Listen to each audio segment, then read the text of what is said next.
நம்ம இணைந்திருக்கோம். நம்ம பேசிட்டு இருக்கிறத வந்து நிறைய பேர் கவனிச்சிட்டு இருக்காங்க. அந்த மாதிரி நிறைய போஸ்ட் வந்திருக்கு. என்னன்னு பார்த்தீங்கன்னாக்கா, கார்த்திகேயன் சுப்பிரமணியம் அப்படின்றவர், அதுக்கப்புறமா ஹேமலதா கள்ளக்குறிச்சி, சோமசுந்தர பிரபு, பொன்னிமின்மிடு வன்னை கணேசன், ஜெனிஃபர் பருவதவர்த்தினி, ஆரணி சம்புவரையநல்லூர், அர்ஜுனன், செல்வராஜ், மணிகண்டன், இவங்கெல்லாம் வந்து மேடம் வந்து வரவேற்று அவங்களுக்கு வந்து பூங்கொத்து கொடுக்கறது, கை தட்டுறது, இந்த மாதிரிலாம் போட்டிருக்காங்க. ரொம்ப ஒரு நல்ல விஷயத்த ஒரு முன்னெடுத்து இவங்க செஞ்சுட்டு இருக்காங்க. நல்ல ஒரு இனிஷியேட்டிவ் அப்படிலாம் பாராட்டியிருக்காங்க. இவங்களோட பாராட்டுதலும் நம்ம கேட்டிருக்கோம், இவங்களோட பதிவுகளையும் நம்ம பார்த்தோன்றது நம்ம இப்போ சொல்லிக்கிறோம். ரொம்ப மகிழ்ச்சியா இருக்கு. அதையும் நம்ம பதிவு பண்ணிக்கிறோம். இப்போ இவங்ககிட்ட நம்ம என்ன கேட்கணும்னு நினைக்கிறோம்னு பார்த்தீங்கன்னாக்கா, நீங்க உங்களுக்கு இந்த மாதிரி ஒரு ஆசை வந்துச்சு, எல்லாமே ஓகே தான். ஆனால் உங்களுக்கு ஒரு இன்ஸ்பயர் இருக்கணும் இல்லையா? ஏன்னா நீங்க எப்படி இதை துவங்குனீங்க, இல்லை எந்த மாதிரி யாரை பார்த்து நீங்க தெரிஞ்சுக்கிட்டீங்க, இல்லை கற்றுக்கிட்டீங்களா யார்கிட்ட போய், அதெல்லாம் எங்களுக்கு தெரியணும். ஏன்னா நீங்கள் சொல்கிறீங்க மற்றவங்களுக்கு ஹெல்ப் பண்ணுறேன்னு. எப்படி நம்மளுக்கும் இது புதுமையான ஒரு விஷயம் தான் இல்லைங்களா? அப்போ உங்களுக்கு யார் சொல்லி தந்தா? ஓகே, எனக்கு வந்து ஐ திங்க் நான் இன்ஸ்பிரேஷன் வந்து என்னோட அப்பா அம்மா கிட்ட வந்து எனக்கு கிடைச்சது.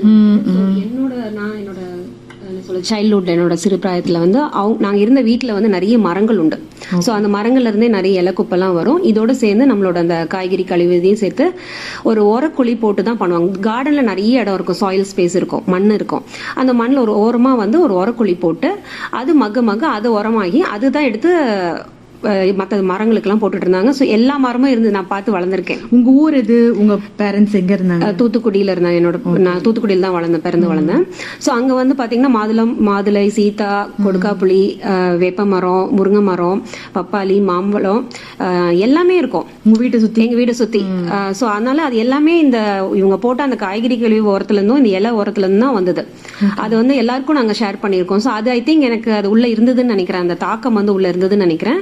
ஸோ நான் சென்னையில் செட்டில் ஆகும்போது நம்மளும் இது மாதிரி பண்ணலாமேன்னு சொல்லி தான் தேடும் போது எனக்கு இப்போ அப்போ கிடைச்ச ஆன்சர், நான் ஒரு 2007 நெட்டில் ஆரம்பிச்சிருப்பேன்னு நினைக்கிறேன். அவர் டெய்லி டம்ப் தான் வந்து ஃபர்ஸ்ட் டைம் வந்து அது மாதிரி லான்ச் பண்றாங்க. நான் ஹிந்து பேப்பர்ல ஒரு பெரிய ஆர்டிக்கல் ரீட் பண்ணிட்டு நுங்கம்பாக்கத்தில் வந்து ஒருத்தங்க இதை வித்துட்டு இருந்தாங்க. அவங்க டீலரா இருந்தாங்க. இதுக்கு அவங்க கிட்ட போய் ஒரு 750 ரூபாய்க்கு தான் இந்த கம்பா வாங்கினேன். பட் வாங்கி என்னன்னா, நான் என் வீட்டுல முன்னாடி வச்சு நானே செல்ஃப் லேர்ன் தான் பண்ணேன். அப்போ இந்த அளவு சோஷியல் மீடியா இல்லாதனால ரொம்ப வீடியோஸ் இதெல்லாம் இருக்காது. 1-2 டிப்ஸ் அவங்க ஷேர் பண்ணுவாங்க. பட் நான் வந்து நானே எக்ஸ்பெரிமெண்ட் பண்ணி தான் கத்துக்கிட்டேன். ஆனா எப்போ வந்து நம்ம இது இன்னும் 4 பேருக்கு சொல்லணுங்கிற போதோ அப்போ வந்து இதை இன்னும் கொஞ்சம் உத்து கவனிக்க ஆரம்பிச்சேன். அப்போ I attended lot of workshops, webinars, lot of YouTube videos எல்லாமே இருக்கு. சென்னையில் பார்த்தீங்கன்னா நம்ம ஒரு ஃபவுண்டேஷன்லாம் வந்து அவங்க ஒரு டெடிகேட்டட் வாட்ஸ்அப் குரூப் வச்சிருக்காங்க. அவங்க கிட்ட கம்போஸ்டர் வாங்கினா அவங்களே வந்து ஃபர்ஸ்ட் கம்போஸ்ட் வர வரைக்கும் ஹேண்ட் ஹோல்ட் பண்ணுவாங்க. எப்படி அது ஃபர்ஸ்ட் டைம் உரம் எடுக்கிற வரைக்கும் அவங்களுக்கு என்னென்னலாம் பிரச்சனைகள் வரும், அதுக்கு என்ன தீர்வு, இது எப்படி செய்யணும் கரெக்டா, இந்த மாதிரி ஹேண்ட் ஹோல்ட் பண்ற அளவுக்கு வாலண்டியர் பண்றாங்க. அந்த மாதிரி ஆர்கனைசேஷன், நம்ம ஒரு ஃபவுண்டேஷன் மாதிரி நிறைய ஆர்கனைசேஷன் இருக்கீங்க.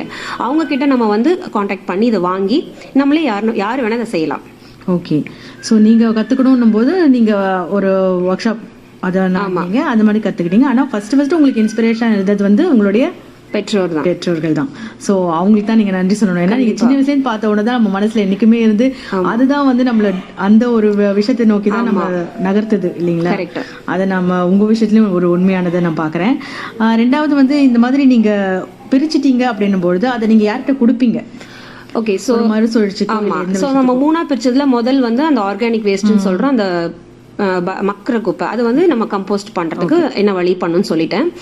ரெண்டாவது வந்து அந்த மக்காத குப்பை, அதாவது ரீசைக்கிளபிள் மட்டும்தான் இதுல வருது. 3ஆவது ஒண்ணு இருக்கு, அதை ஃபர்ஸ்ட் சொல்லிடுறேன். அது வந்து அந்த ஹசார்டஸ் வேஸ்ட் இல்லைன்னா ரிஜெக்ட்.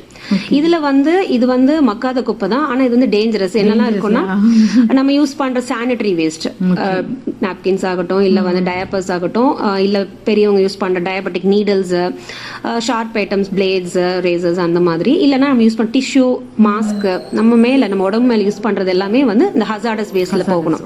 இது வந்து இன்னொருத்தர் கை படக்கூடாது. நம்ம குப்பையை கலெக்ட் பண்ற வரவங்க கூட இதை தொடக்கூடாது. ஸோ அது என்ன பண்ணும், ஒரு நியூஸ் பேப்பர் பேக்ல போட்டு தான் அவங்க கிட்ட ஹேண்ட் ஓவர் பண்ணும். இது மட்டும்தான் வந்து லேண்ட்ஃபில்க்கு போகணும், அதாவது அந்த டம்ப் யார்டுக்கு போகணும். மித்த எதுவும் நம்ம வீட்டிலே மித்ததெல்லாம் ஹேண்டில் பண்ணலாம். ஸோ இது வந்து வெறும் 5-10% தான் இருக்கும் ஒரு வீட்டுக்கு.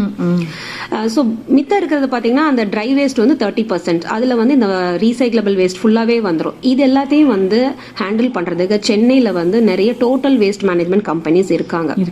நீங்க ஒரு சாதாரண காயலாங்கடையில கொடுக்கலாம், காயலாங்கடையில அந்த பழைய பேப்பர், வேஸ்ட் பேப்பர் மார்ட்ல கொடுக்கலாம். அங்க என்ன பிரச்சனை வருதுன்னா, அவங்க ஹை வேல்யூ வேஸ்ட் மட்டும் எடுத்துருவாங்க. இந்த அட்டை, திக் பிளாஸ்டிக் இதெல்லாம் எடுத்துருவாங்க. இந்த தின் பிளாஸ்டிக் இருக்கு பாத்தீங்களா, இப்போ நீங்க ஒரு பால் பாக்கெட்டோ இல்ல நம்ம மளிகை வாங்கும்போது வர கவரோ இல்ல பிஸ்கெட் சாப்பிடும்போது வர ரேப்பரோ இல்ல உங்களோட டூத் பேஸ்ட் கண்டெய்னரோ, இதை ரீசைக்கிள் பண்ற அந்த இது அவங்க கிட்ட கிடையாது. அந்த பேண்ட்வித் அவங்க கிட்ட இல்ல. But total waste management companies தான் இதை ஹேண்டில் பண்ண முடியும். ஏன்னா அவங்க வந்து பல்கா ஹேண்டில் பண்றாங்க. இந்த மாதிரி கம்பெனிஸ் எல்லாம் வந்து சென்னையில இருக்காங்க. சென்னை கார்பரேஷன் அவங்களோட வெப்சைட்ல ஒரு 14 to 15 கம்பெனிஸை வந்து எம்பேனல் பண்ணியிருக்காங்க. யார் வேணா அந்த வெப்சைட்டை போய் பார்த்து அந்த எம்பேனல் வெண்டாரை நீங்க வந்து அவங்களோட என்கேஜ் பண்ணி இது உங்க கம்யூனிட்டியில நீங்க பண்ணலாம். சில பேர் வந்து மொத்தமாவும் கலெக்ட் பண்ணுவாங்க, அதாவது கம்யூனிட்டி வைடாவும் வந்து கலெக்ஷன் பண்ணுவாங்க. சில பேர் டோர் டு டோரும் பண்றாங்க. உங்களுக்கு எது வசதியோ அதை நீங்க தேர்ந்தெடுத்து நீங்க இந்த மாதிரி மறுசுழற்சிக்கு கொடுக்கலாம். ஸோ சென்னை கார்பரேஷன் அவங்களோட வெப்சைட்ல வந்து இவங்களோட டீடைல்ஸ் இருக்கும். இருக்கு யாரெல்லாம் இந்த மாதிரி கலெக்ட் பண்றாங்கன்ற அந்த கம்பெனிஸோட டீடைல்ஸ் இருக்கும். அதை நம்ம வந்து பார்த்து யார் நம்மளுக்கு நியர்பையா இருக்காங்க, நம்மளால யாரை ரீச் பண்ண, நம்ம ஏரியால யாரு சர்வீஸ் பண்றாங்களோ அதை அவங்கள நம்ம அணுகலாம் அப்படின்னு நீங்க சொல்றீங்க.